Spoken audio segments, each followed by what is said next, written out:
and together with us today are three very, very distinguished panelists that will be helping us to do a deep dive into M&A. But as we know, just a way of brief background, depending on there are many reports, there are many statistics and information and data out there about deal count and investment analysis that has been done over the years.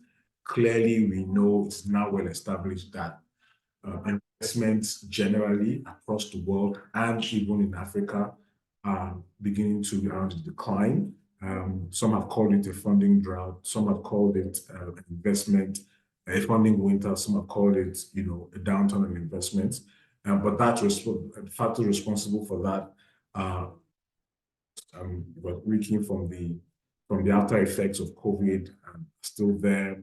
Global economic pressures, macroeconomic instability on the continent and globally as well. We're also seeing a heightened interest rate environment in addition to geopolitical unrest. So all these factors, have begun to put pressure on, funding decisions, investment decisions, and the ability to continue to raise, further funding.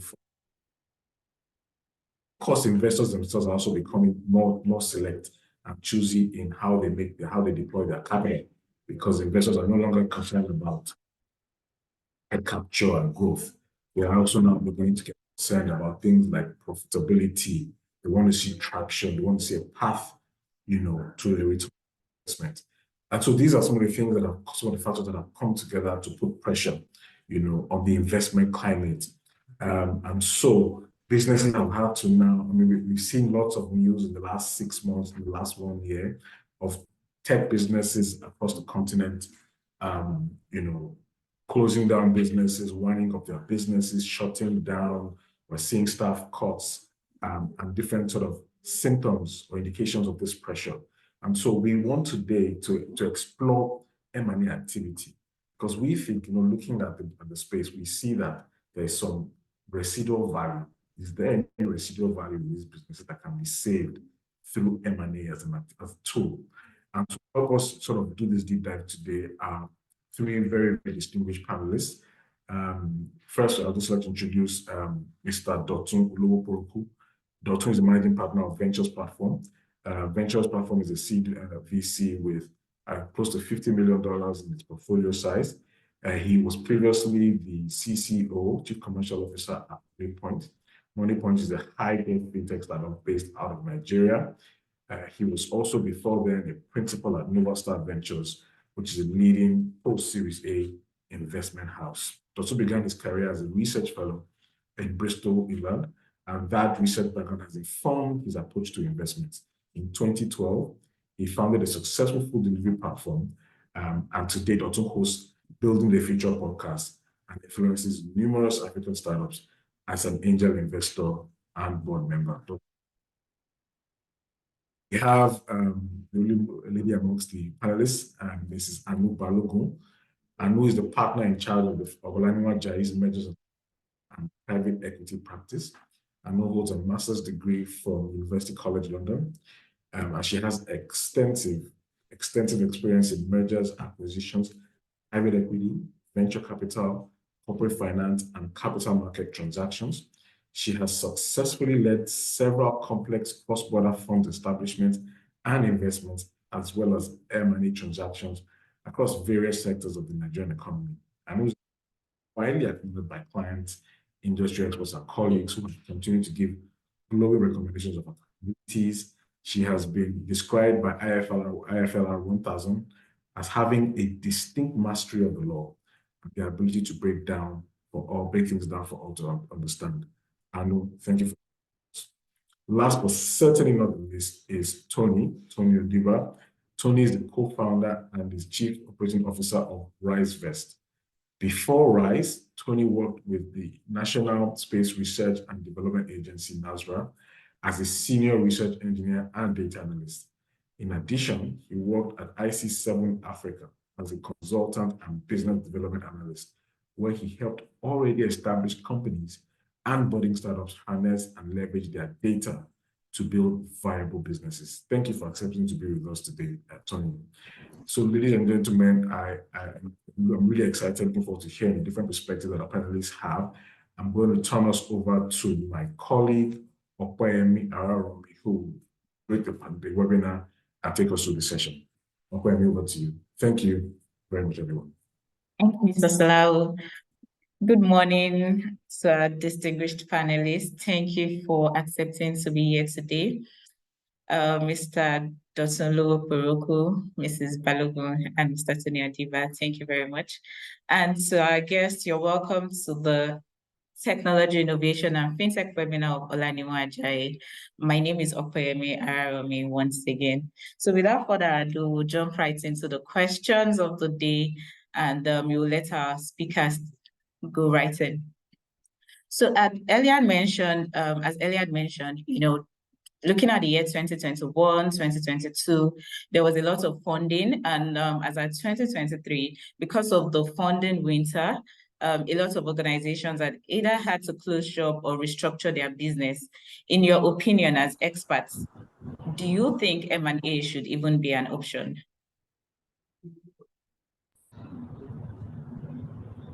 Yeah, I'll let Dotun take that. Yeah, happy to jump in. So the direct answer to that question is yes, without a doubt. M&A should be an option if you are running out of money in the business. And maybe we can go into different types of M&A. Some M&A are positive and they're good in the sense that you're selling your business at a high, and somebody is placing high value to that business, and they're paying you for that, or even putting money into that business for you to expand further, and then some of the founders or the management are taking money off the table. But there's some M&A that are just saving you for another day to fight, and that is very critical to understand that those type of M&A are not as bad as people think they are. It's just that you have an option between that or running out of money. What had happened in the last 18 months, actually, if you go back maybe 4 years ago, was there was a bull run, and then the run stopped, and then there was cash crunch. And what that means is that the lot of assumptions that people were using to run their businesses based on low interest rate, free cash, investors coming in with a lot of money is gone. And then you have a very competitive business space where it was only people that are generating free cash flow for their business that could actually compete well. So if you have an offer or you have an opportunity to pursue M&A to save you or to help you, then you should go for it. And so for us as startup investors, M&A is a big option that we're looking at for a lot of our companies. Thank you, Dotun. Mrs. Balogun. Thank you, Ope. Definitely, my answer will be an emphatic yes. Not in the least because I'm a professional in this space and I want to continue to work and make money, but primarily because M&A as a tool it's a veritable tool to drive business growth. We've seen, as Dami mentioned, a debt of funding, and we've seen you definitely can structure your M&A deals in different fashions. Some are structured as cash deals. Some are structured as purely equity deals, so share for share exchanges. So it's a business driver for, it's a tool for driving business growth, and the synergies that would inure from an M&A transaction in the tech space. There are numerous synergies that would occur. So for instance, you have a tech company who's struggling, and you have another tech company that has complementary software or IT tech-enabled infrastructure, and they come together actually to combine their businesses. So the synergy from the business combination in terms of technological complementary technology, they also actually have an avenue to attract private credit. Yes, funding is drying up, but we see that private credit is coming mainstream now more than ever before, because most VC firms and PE firms are not doing straight equity deals, but that they're raising private credit funds, and the synergies that would come from a combined balance sheet of tech companies coming together to combine the activities, the balance sheet would be more able to borrow. And I would just say that, look, we need to structure around this. So the market, yes, is tanking. Funds, the funds from VC investors, P investors are tanking, but there's still deals being done. You just need to find creative ways to doing it. So emphatic yes for me, please. Thank you very much. Thank you, Tony. All right, so you guys put me last after two very great answers, but I'll just try to follow. So I'd say yes as well. It's not only a viable option, but it can also be a very strategic option, provided that both parties, the acquirer and the counterparty, are clear on the reasons for the acquisition. So on this founder side and operator side, you have to remember that your goal is not to die. Just don't die. You are playing, if you actually think about it, you are playing a different game than your investors, right? Investors are really trying to return their fund by using power losses. So there are other bets that they have. Well, you have just one bet. You have to make the best and most strategic calls for your company, right? So as investment discipline has increased on the VC side, operational discipline must also increase. Yeah, we agree that the funding slowdown presents challenges for startups. It's sad that these are the conditions that are the forcing function for these M&As to happen. But M&As can actually be a good thing to turn 1 + 1 to 3, right? Because you can actually derive some value from the combined entity if you actually do it right. So yes, there's consolidation of resources and market share to weather this storm. You can also develop like cool stuff that you might not have been able to do because it's too expensive to pursue alone, or do it organically. So again, the summary of the answer is yes. Okay, thank you very much. To summarize what everyone has said, the answer whether M&A should be an option is yes, and this is because this provides opportunities for companies to pull their strengths where there's actually depth of funding. For complementary technologies, they can work together and share complementary technologies. They can also share diverse talent pools and to also continue business. Yes, thank you very much for the answer.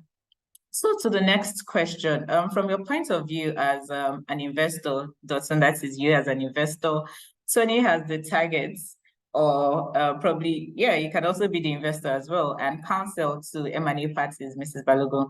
What do you think are the primary challenges that tech companies might face when pursuing M&A transactions? Dotun, would you like to go first as an investor? Yes, so I think it's tricky what is a primary challenge. From my experience, and I'll reel out a few of those challenges. And maybe the goal is to help maybe startup founders or businesses that are thinking about M&A or that M&A might be in their near-term future. The first one is expectation management, right? Everyone value their business above what it should be. And that's normal, especially startups. Startups from day one are overvalued, which is normal. And business with an idea and stuff. So because startup is built on hype. And I'm not using the word hype for in a negative way.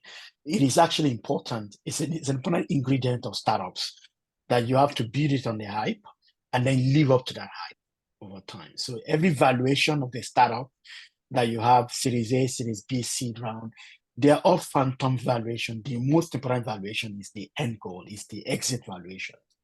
And all of us that we are investing in startup, we are investing in the future valuation to say, okay, this startup will grow up to this stage. So when you're pursuing M&A, you have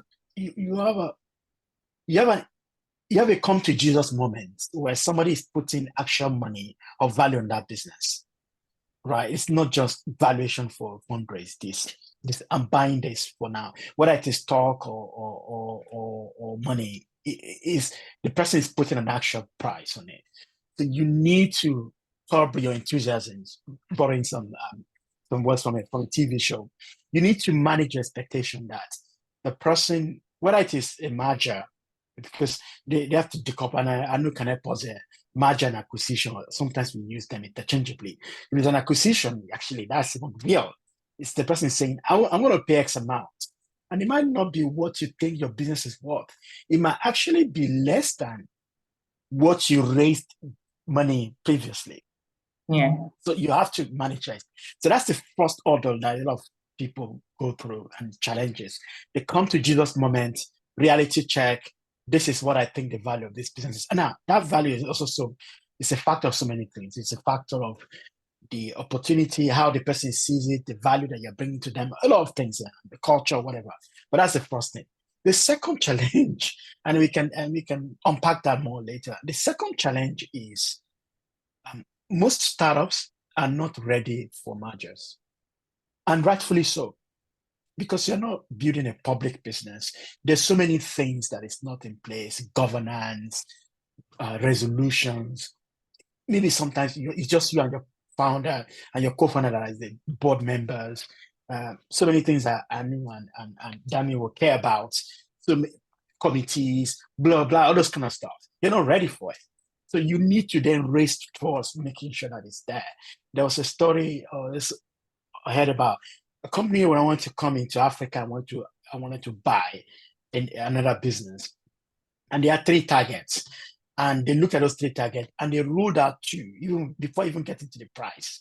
They ruled out 2 because they don't have board minutes, they don't have good governance in place. They just ruled them out. So we're not going to touch these 2 because they don't have governance, they don't have board resolution, they don't have board minutes for the past 3 years, and they just ruled them out. So startups, if you look into, you have to think about governance, you have to intentionally think about that. And the third one will be and it's more subtle, but it happens after, is the cultural alignment. There's some mergers that shouldn't happen because it leads to death. When you are not there might be some alignment in terms of your products and your business, commercial, but culture eats strategy for breakfast. So you need to think intentionally about the culture. I mean, there's one I'm going through now, and I look at both founders. I don't see the alignment culturally. I know they can make it work, but it's just challenging to see how together this as a combined entity will work. And so those are the 3 things I would just highlight. And the main other thing we can go into, but the first one is enthusiasm. I mean, your expectations, governance, and then cultural alignment. Thank you very much for that response. I've picked out some few things I'm going to ask you questions on next, but I'll let the other people go directly. Mrs. Balogun, please, up to you. So I'll come back to you, Dotun. And I'm just going to piggyback off the back of what Dotun just mentioned.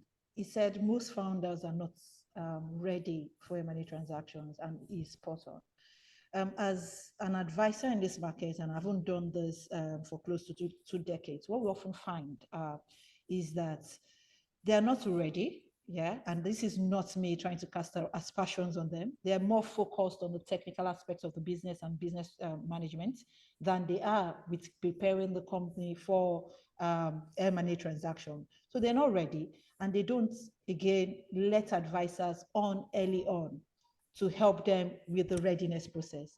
And from an advisor perspective, I would say to companies, whether you're a startup or you're a more mature business, get your advisors in ready, early, and be ready.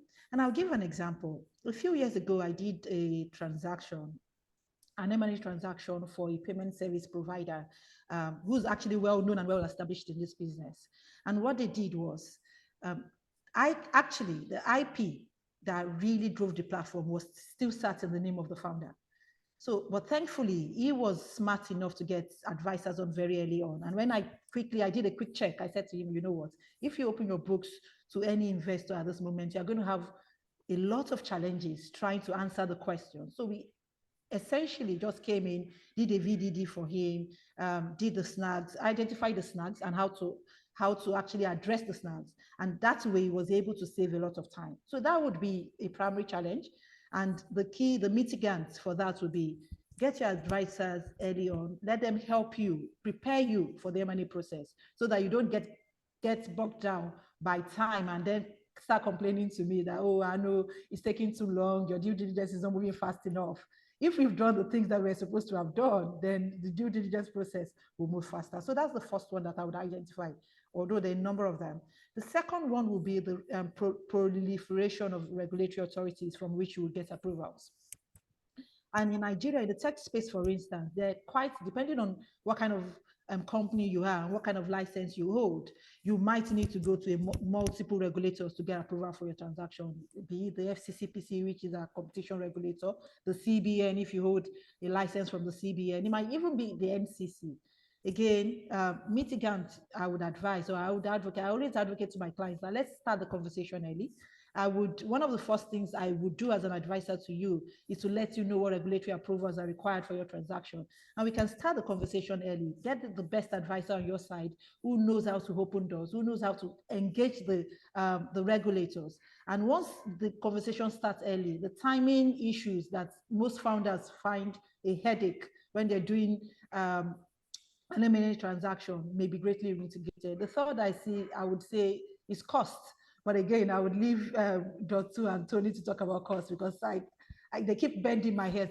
If I have to go to the FCCPC, it's benchmark against my turnover. How on earth am I going to do that? But that's an ongoing conversation that we keep having with our regulators, and hopefully there will be light at the end of the tunnel. So I'm just going to stop there and hand back the mic to you. Okay. Thank you so much, Mrs. Balogun. So to our audience, if you have any questions, you can just put your questions in the comment box, in the chat box, and we'll dive right into it once our panelists are done with this segment. Tony. Okay, so I think this way I'd add my own caveat. So this is the first time we're doing, please. So that doesn't make me an expert, but I'm just going to speak from my experience. So first of all, you have to understand that a startup doesn't have any dedicated M&A team.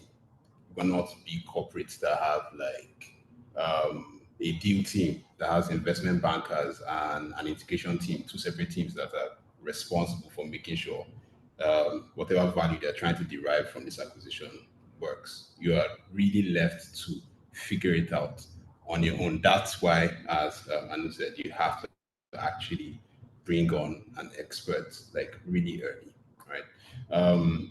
Another thing is cultural integration, as Dr. mentioned. It's very, very important. I think we can go very deep into that a bit later, but when you are acquiring a company or you're being acquired, if you don't have strong cultural alignment, whatever value again you're trying to derive from that merger is going to get frittered away. That's just plain and simple.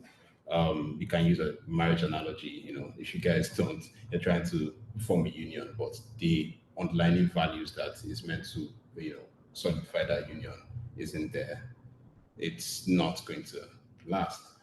One thing that we didn't personally experience, but I think might be an issue, is lack of visibility on startups that are prime for acquisitions.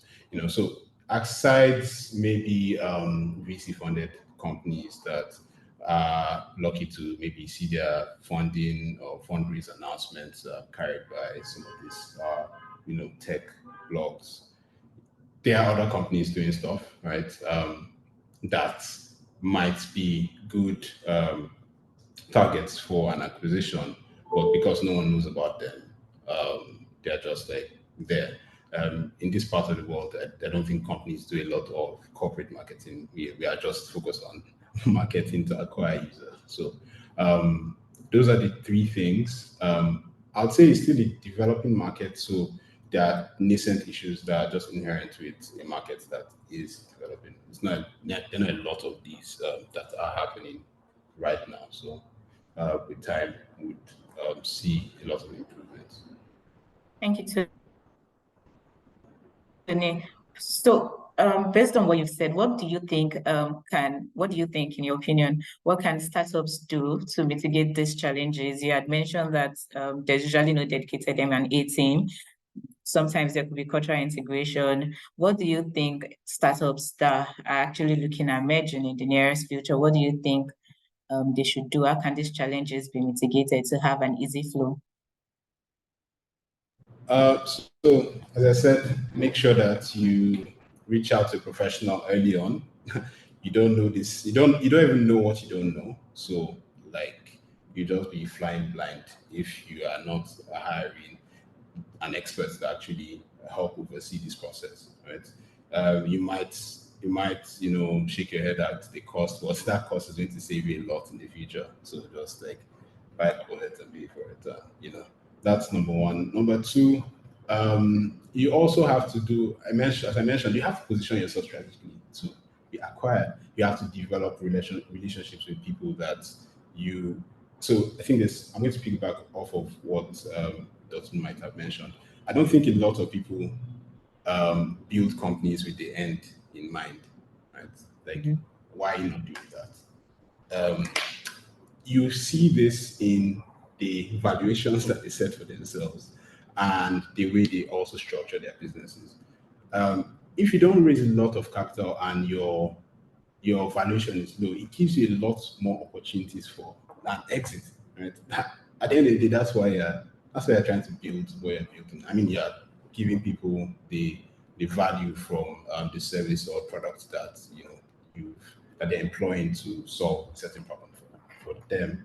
But you also have to make sure that there's that end in mind. So position your company very well. Do some strategic marketing for your company.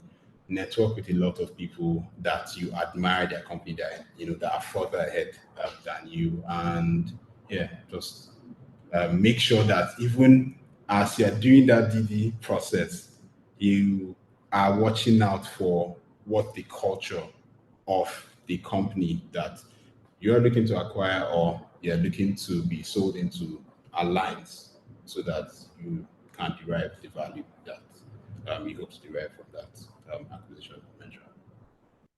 Thank you very much, Tony. Okpayemi, can I just say something? I Yes, think please. it is important to underline something here, and I'm speaking from the perspective of companies that want to sell.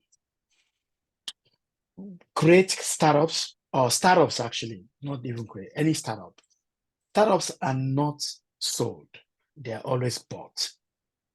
The only way for you, the sure way for you to get the most out of a good M&A, if you're the recipient, is for you to build a great company, a great product that people want, a company that is valuable to your customers.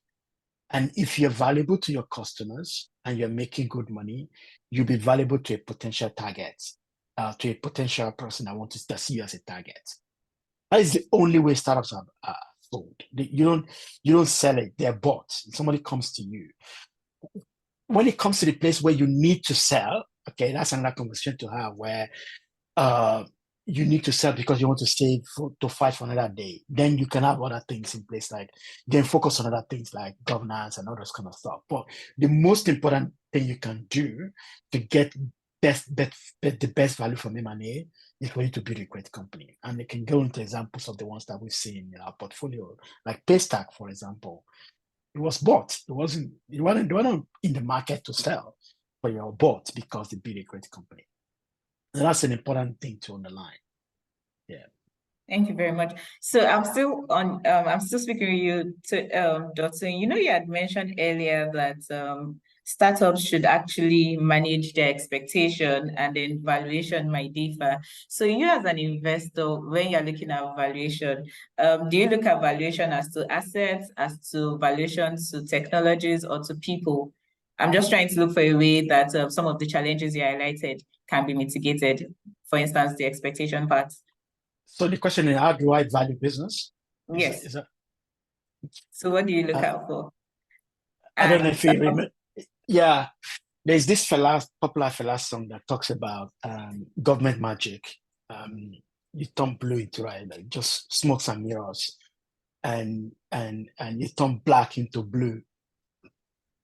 Valuation for startups for VCs early stage it's a lot of magic. It's a lot of art than science. There's science to it, by the way, and the science comes as you grow, as the business matures.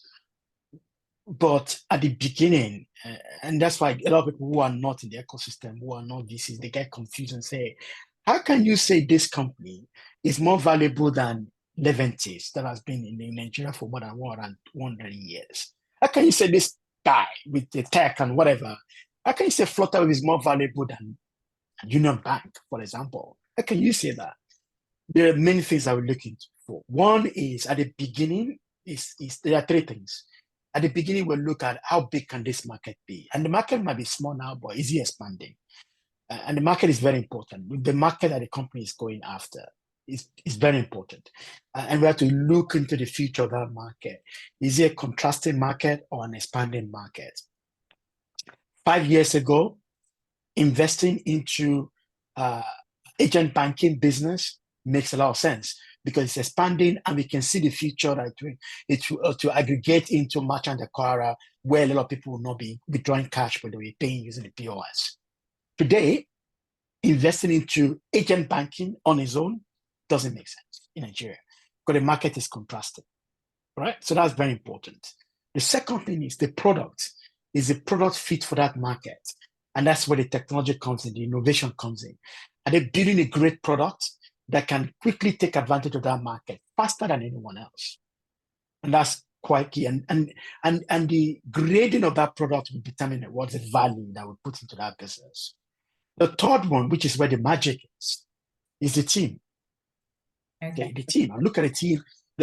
And some people send that to me and say, yeah, you have a good idea, but I don't think you are fit to do this because there are other people who are better placed, maybe the expertise on experience on understanding, unique insights, they're better. That's why a founder, so if Shola from Paystack comes to me now and says, I've got this piece of paper, just this is the idea, and I want to do X, Y, and Z in maybe fintech, whatever. And he says, I value my business at $10 million. I will just write a check without thinking because I know he's done it before. He understands that space.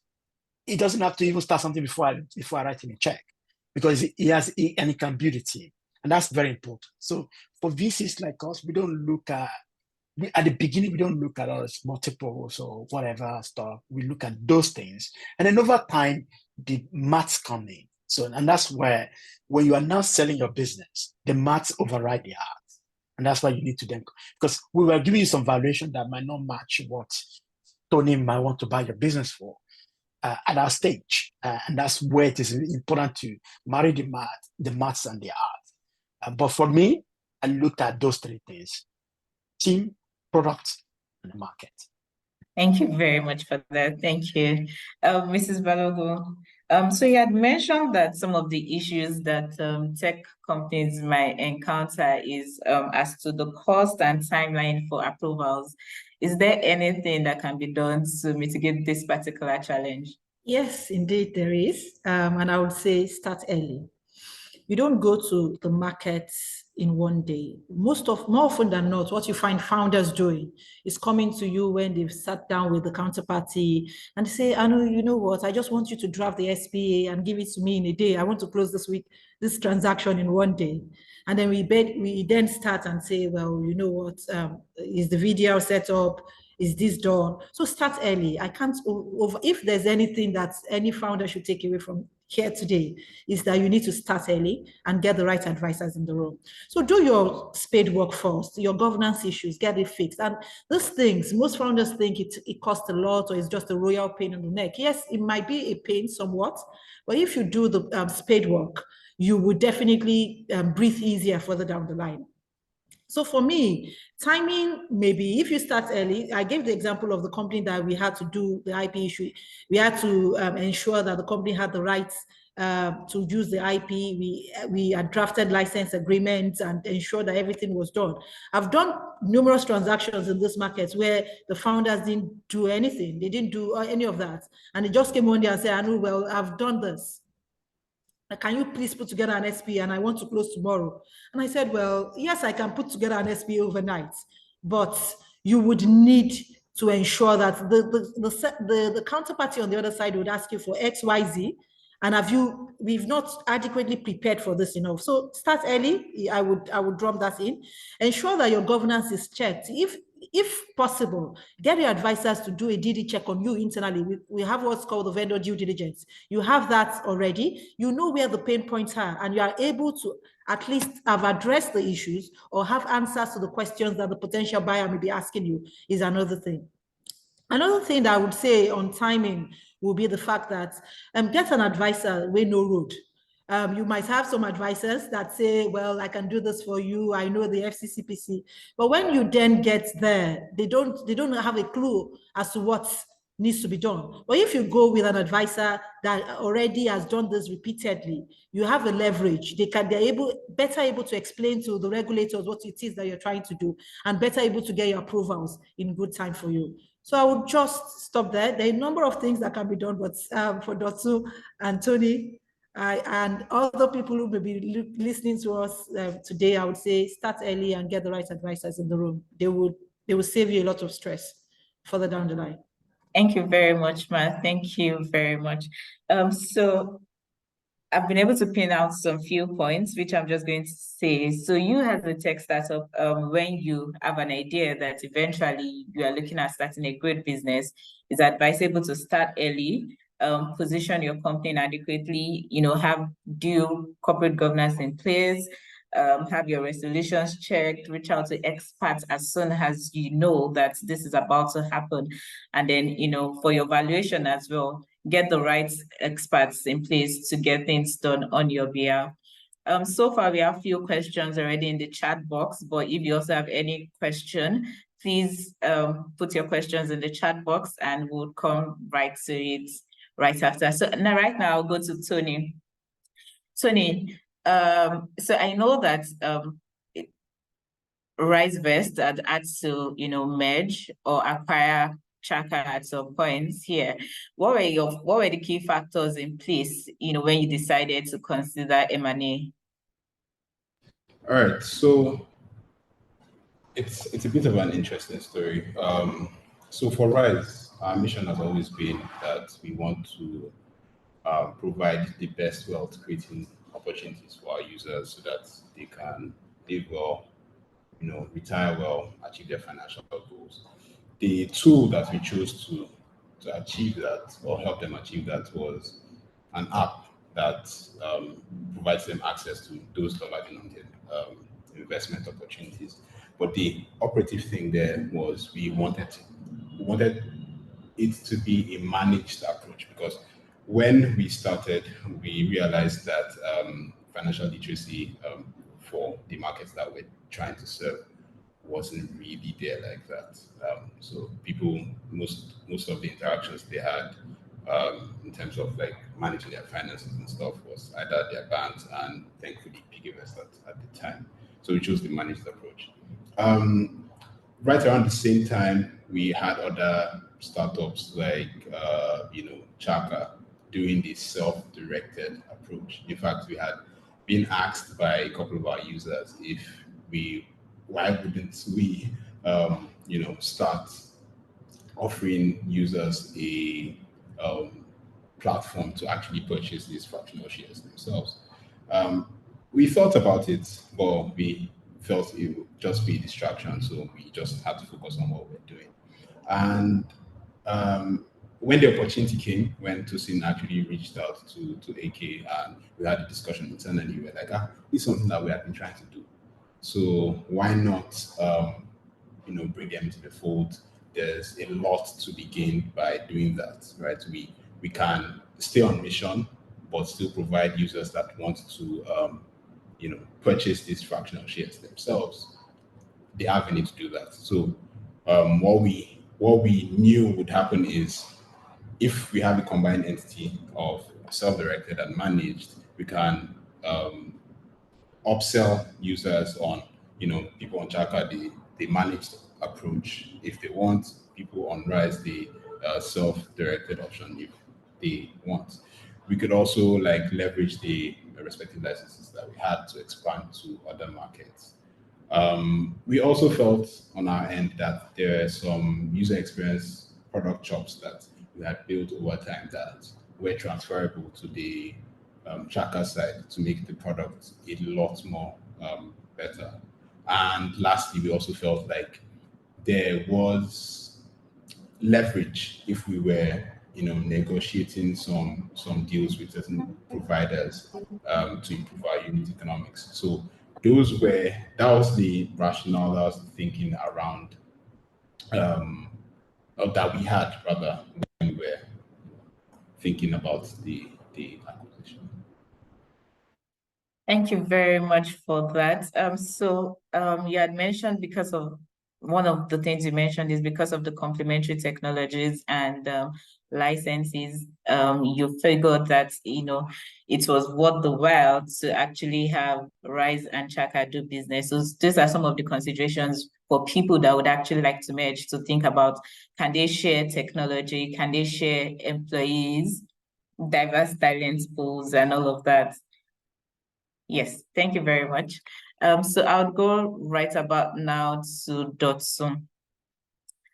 So in your experience, can you share examples of successful M&A transactions within your portfolio, highlighting the strategic rationale behind these deals and the outcome that you achieved? Yeah, I'll start with a caveat that none of those ones that I mentioned are as a direct result of us doing it. Most of the work is done by the founders. And actually, I have to give credit to founders and the management of businesses that we invest in. We're not PE that strategically pursue M&A for all our businesses. We're not involved in operating the businesses. So the example I'm going to give, I will give all the credits to the founders that did it. So the first one, actually, I think is, a lot of the ones that is happening now are also we can talk about. And it's good that Tony was able to talk about it, because we are also investors in Rise as well. But I'll mention the one that everybody knows, Paystack, which is one of the best outcome M&A. Paystack strategically, when they started, they were solving a problem that is unique. That is not only just unique to Nigeria, but there's a global example of it. So they were building a payment business. And if you go back many years ago, maybe 8 years ago, before Paystack, it was very difficult for you to pay online, or for you as a merchant to set up online. And there were examples globally of businesses that have solved that problem. When I was running my startup in the UK, 2011, it was hard. I saw the difference between when I started when we switched to, I think it was Braintree then. Braintree was like Stripe. We switched to Braintree, and I saw the massive difference in the payment and people using our company for payment rather than PayPal. And Braintree was like Stripe, and it was so good. So when I started coming to Nigeria and I didn't see Stripe, and I was thinking, what is happening here? Because when I met Paystack in 2015, I said, these guys are building Braintree, they're building Stripe. And so strategically, we're building a business that has a global example. And strategically, they got investment from Stripe as well. And so there's that alignment, there was that cultural alignment, and Paystack built a fantastic business, growing well, very good culture, very good governance. And so when Stripe was thinking about expanding to Africa, they looked at other targets, and they said, okay, there's more alignment with them with Paystack, and they engaged with them. And it was even easier because they were also an investor. Having said that took a bit of time. Some people here might be involved in that transaction. There are a few lawyers in Nigeria that were involved in it. It took some time, both in terms of negotiation, looking at alignment and transaction. And then after it was even done and it was sealed, it took another 6 months for the regulatory, and that's something that Anu was talking about, for the regulatory approval before the money now came. And it was a lot of stuff. Now, there are many fail points there that could have happened, like the whole deal could have fallen apart if Paystack didn't use the right people along the way. And of course, it was a big deal. It was $240 million deal, $200 million cash. So you can afford to have the right lawyers. I can give an example of one that wasn't good, that I was involved in trying to buy a company. It's not a startup. And I think Damilola will laugh at this. It was this company we're trying to buy that has this, forgotten. It was, they have some value added, whatever, they were trying to acquire. And this company got this charge and bail lawyer as their advisor, who was wasting our time during negotiation and just basically a mess. And if that was a big deal, a big transaction, that would have cost a lot of money because the company chose the wrong advisor. I remember it was a call that we were having, and Damilola was saying, I shouldn't be on this call because this guy doesn't understand the lawyer doesn't understand what this is about. So Paystack was able to avoid that kind of problem by choosing the right people on both ends. So it was a Delaware deal and Nigerian deal, and it's done. That's a good example of one where it went well. It still took a long time. The second one that I mentioned is also in the news. Crowdforce, one of our portfolio company that sold to Fair Money last year, was a deal that took a bit of a time because there are a few moving parts in that deal that almost squatter it. And part of it has to do with governance. Part of it had to do with actually accounting. There was a need for audited account and few things that were not just there. That took longer than it should take. But at the end, we got there. And it was more of it was majorly stock deal. So we are now investor indirectly now in Fair Money because we sold our position to the company. That took a bit of a time. The challenges there was we could have maybe preempt some of the problems that Anu was talking about ahead, like making sure that books are in place, making sure that there's alignment of expectation, make sure there's alignment of culture as well. But it gave us more pain. But at the end, we got there. But it wasn't a smooth ride to the end. And it was supposed to be a simple one.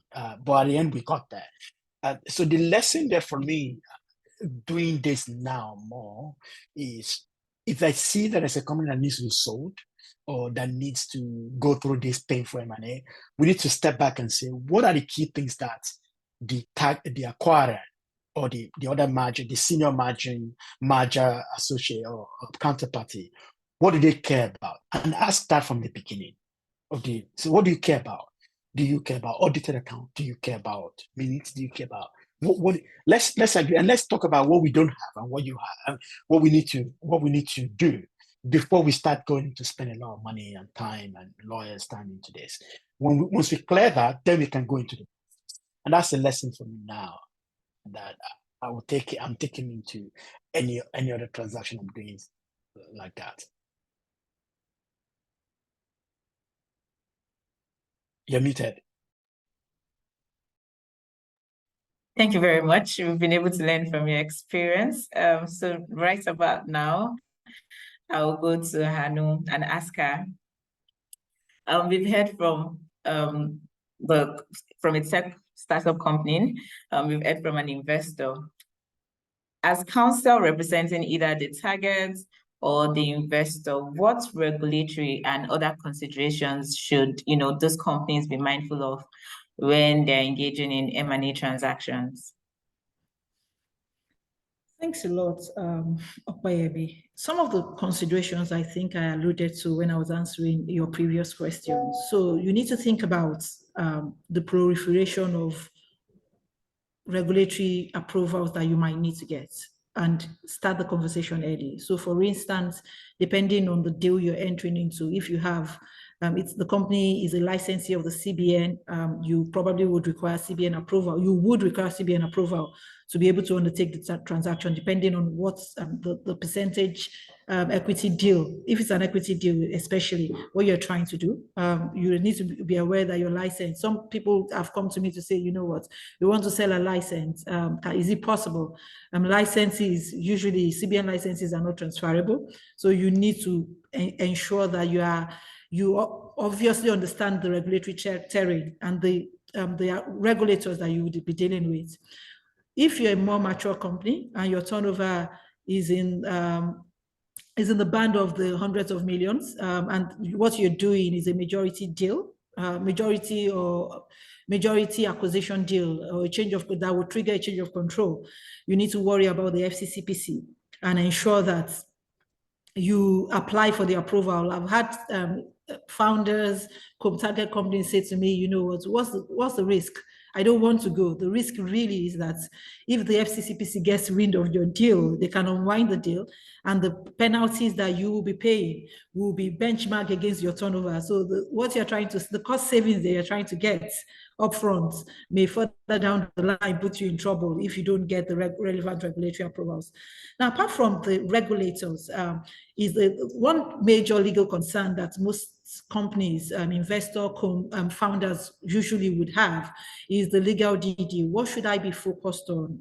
Legal consideration. And as I alluded to earlier, you need to ensure that you understand what the investor may be looking for from you. So from corporate, from a legal due diligence perspective, so from corporate for a tech company, being a tech company, IPDD is very, very key. What title does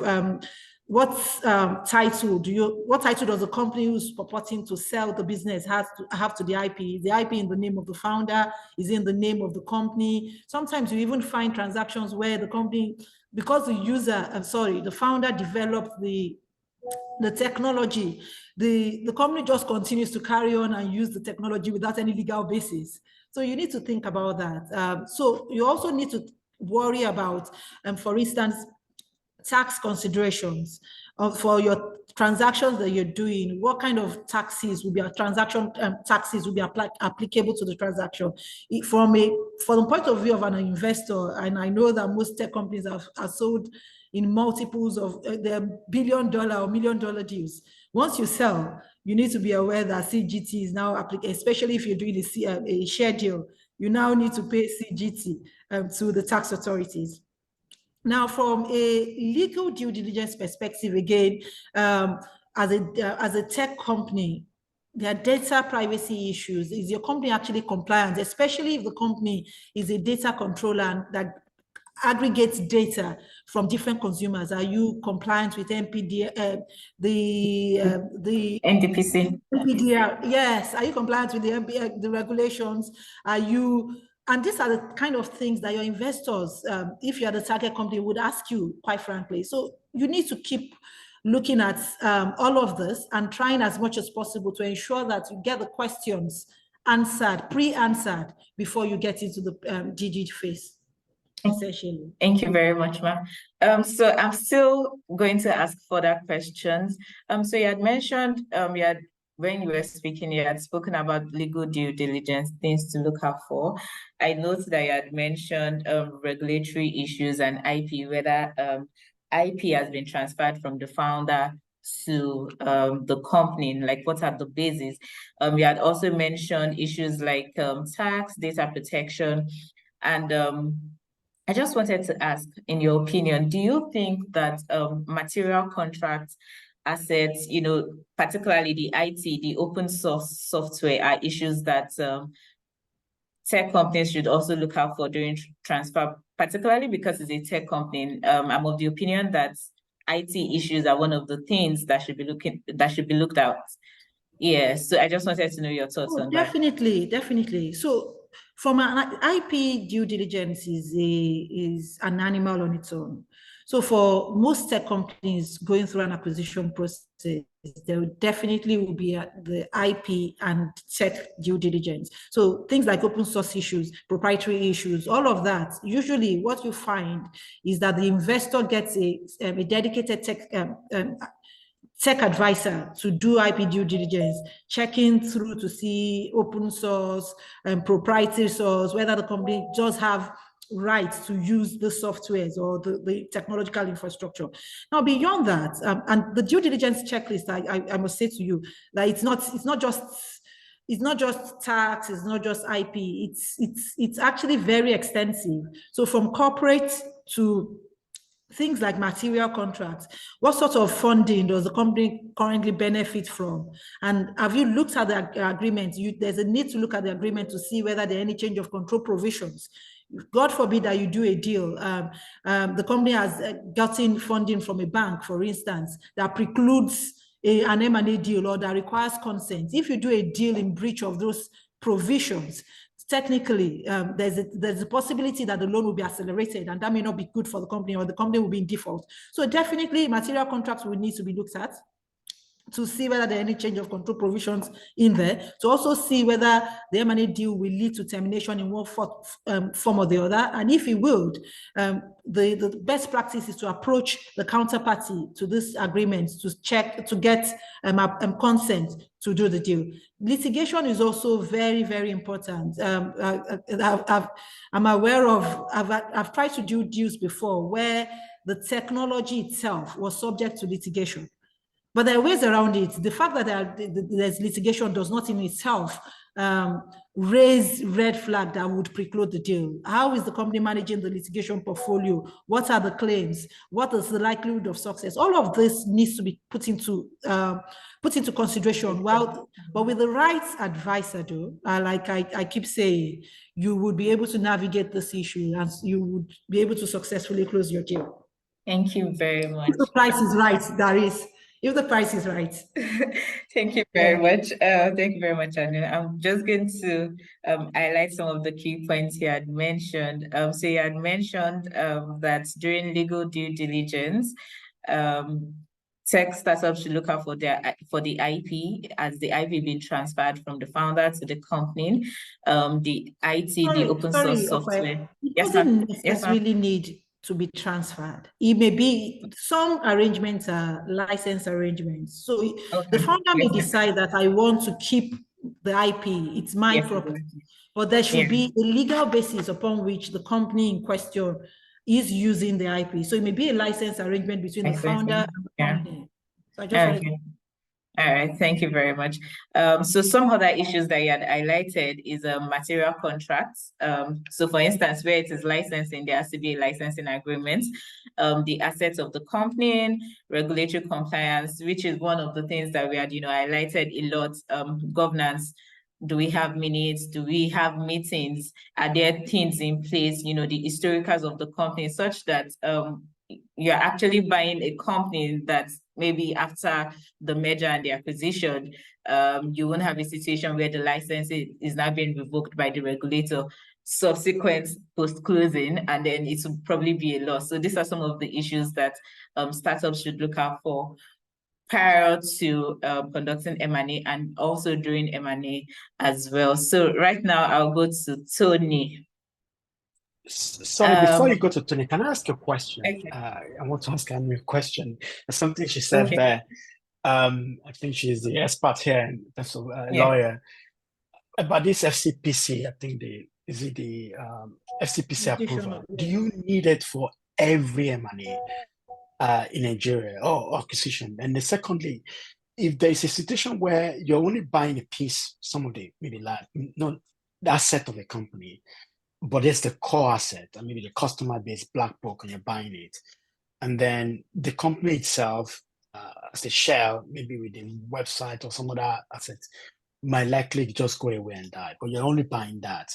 But materially, you're buying the company, but you're not buying the whole stuff. Does that still need FCPC? Okay, thanks. It's a very good question, Dotun. So not all the deals require FCPC approval. There are thresholds. And there are two tests essentially. The test, are you buying control?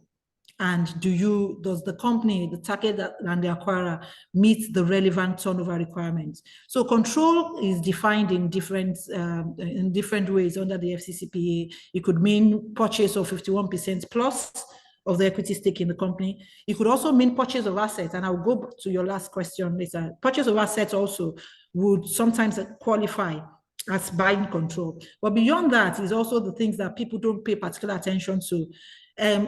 Doing a transaction that is a minority equity deal, but with a lot of veto powers, i.e. you have scenarios where the target company will be, even though buying minority equity stake, will be exacting what's called material influence over the decision-making process of the target, would satisfy the control requirement. So you have the right to veto the business plan, veto budget, and what have you. Even though you're buying a material stake, you will be caught under the change of control test. Now, the second test is a test on the turnover requirement. And the turnover requirement is simple. If the target company makes a turnover from Nigeria that's 500 million, if the acquirer, sorry, there are two tests under the turnover. The acquirer and the target turnover from Nigeria meets or exceeds the 1 billion threshold, you have the obligation to notify the FCCPC. But if the target itself only meets 500 million, there's also the requirement to notify the FCCPC. So I've just given you free advice, Dotun. So I'm going to send you my bill later. So Thanks. It's not in every case that every M&A deal requires FCCPC approval. Then going to your next question, the asset acquisition. Asset acquisition is by the FCCPA is also termed as a merger. So if you're buying the core asset of the business and the business will go away, and you meet the purchase price or the turnover that you're deriving from Nigeria, the turnover, I beg your pardon, the turnover being derived from Nigeria meets the requisite turnover requirements, you would also be required to notify. So it's not every deal. Every deal needs to be assessed, and you need to come to a determination as to whether they meet the requirements for FCCPC notification. I hope that answers your question. Thanks for that. Thank you very much, Manu. So because we are running out of time, we'll just ask Tony one more question. Yes, Tony. So from your experience, how do you then approach integration of the two companies after the merger? When you now have complementary technologies, when you have different people, how do you integrate different culture, different operations, such that the businesses can function accordingly?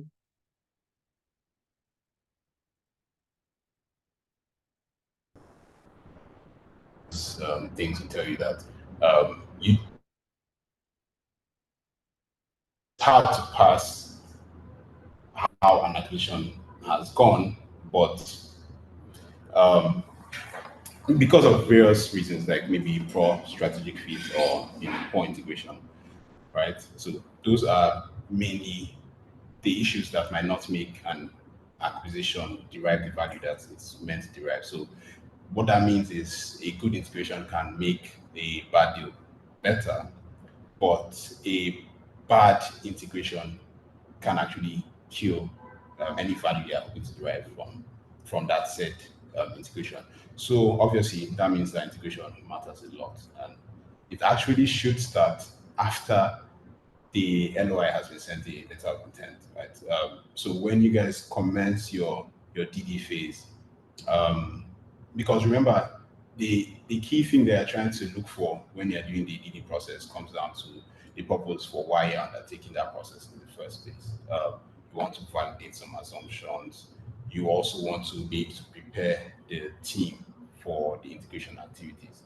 So during that whole process, you're already starting to get an idea of how the business is run, how divergent it is from your current business. And you're also looking out, I mentioned this earlier, for what the culture is like in the company that is being acquired, or you as a target company. And lastly, you're looking out for what operational issues might become very important to prioritize in the future after the whole process has been closed. So for integration proper, you have to keep the reasons for that acquisition front and center.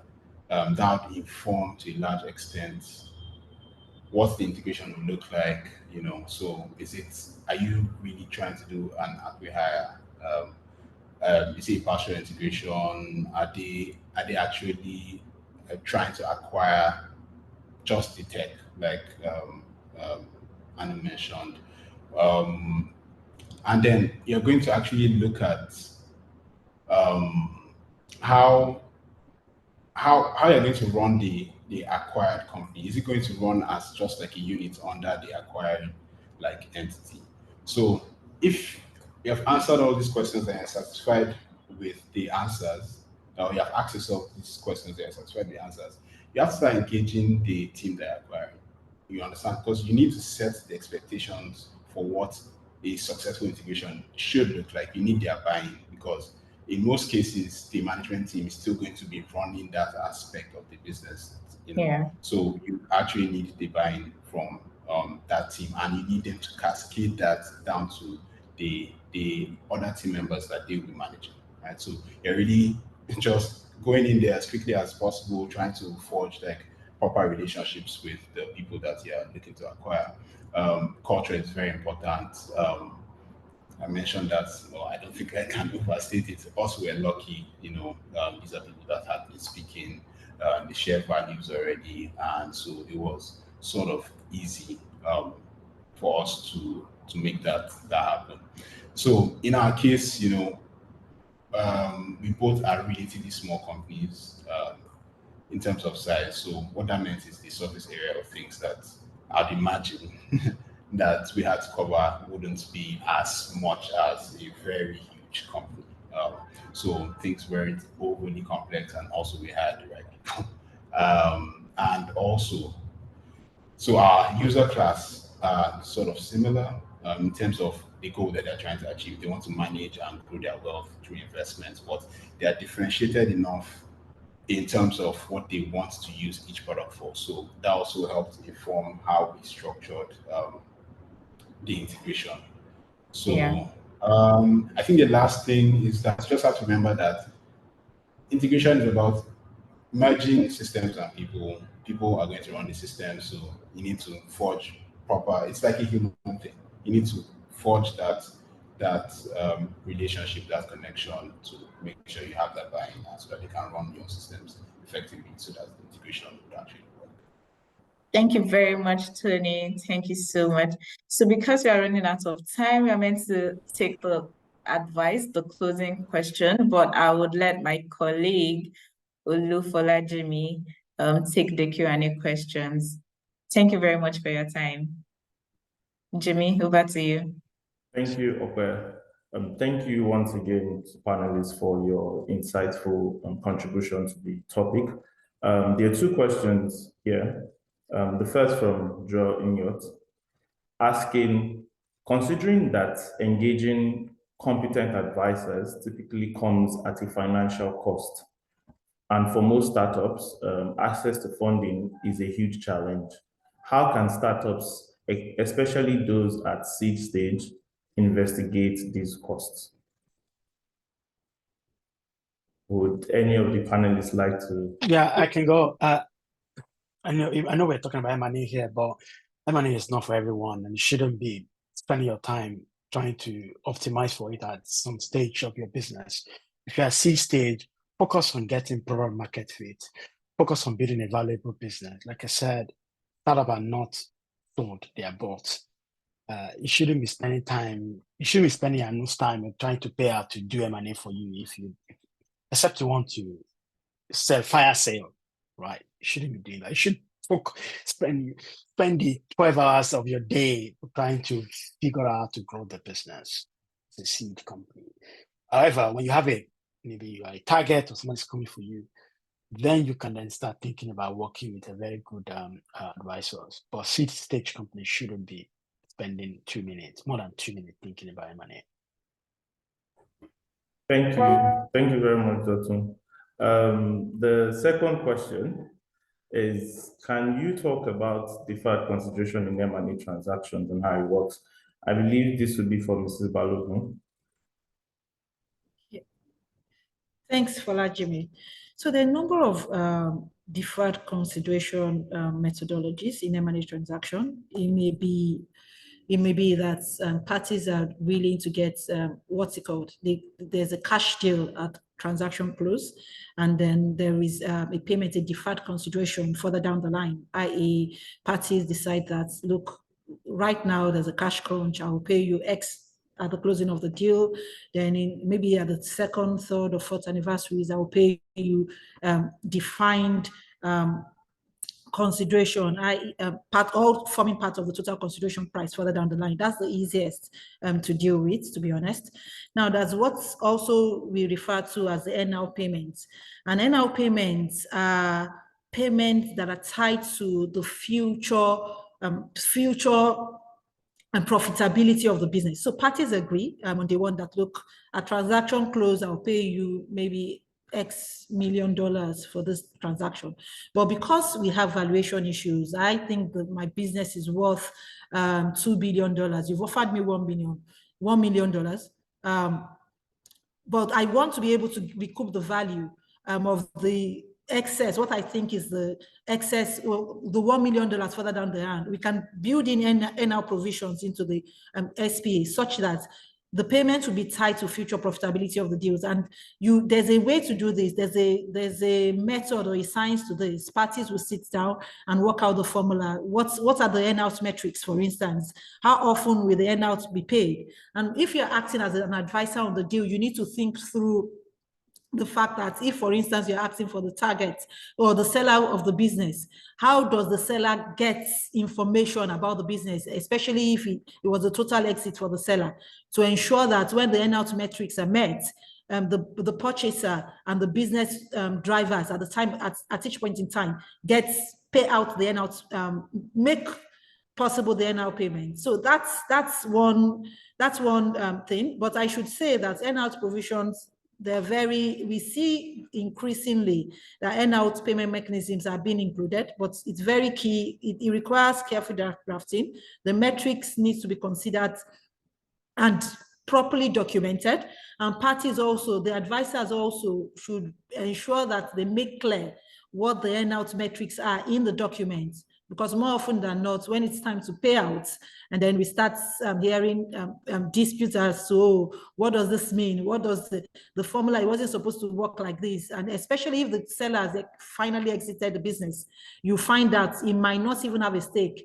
The information requirements that he would ask for, i.e. financial audited statements, may not even be readily available to avail it of the information it requires to determine whether the earnout mechanisms have been met. So they're a number, but it's given the economic line in which we are living in, and we see a lot of deferred consideration in M&A deals that we do today. Thank you very much for your contribution. I have a question. So one of the key takeaways so far from this webinar has been that startups should prepare early. Strategic early preparation is key for potential acquisitions. So 2 points that have been 2 key ways they can prepare that have been identified as being corporate governance, as well as seeking advisors, getting the relevant advisors to advise you at each necessary stage. Are there any other things that startups can do to strategically position themselves for potential acquisitions?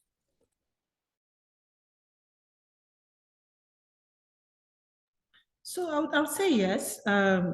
So you've highlighted the fact that the preparing early, that's good enough. Dotun mentioned something very key when he was speaking, and he said, position yourself, build your business. Obviously, you would only have something to sell if you've built your business to such an extent that is an attractive bride to a potential investor. So yes, you need to build your business and leverage relationships. It's always very key to build relationships with the regulator in the sectors in which you're working. In the tech sector, for instance, the NCC, the CBN, even if you're not a big enough company to meet the threshold for the FCCPC, build the relationship far and wide, such that if you need the regulator, if you need to basically get an approval from a regulator, you can open the doors. And if you don't have that, have advisors who can open the doors for you. So I would just add those to the things you've highlighted. Thank you very much, Mrs. Balogun. We, as Ope had identified, we're running out of time, and so would come to the conclusion of this webinar. First, we'd like to say a special thank you to all the panelists for joining, for honoring our invitation and contributing to the conversation today. I believe we have all taken from your depth of knowledge. Also like to thank the attendees for attending and engaging in this webinar. Lastly, I'd like to thank the team, the Tech, Innovation and Fintech team led by our partner, Damola Salau, for putting this together. And we do hope that we have provided a lot of insights on a topical issue in the ecosystem. Thank you all for joining. Do have a lovely rest of the day. Thank you. Thank you. Thanks for having us. Bye. Appreciate it. Bye. Thank you.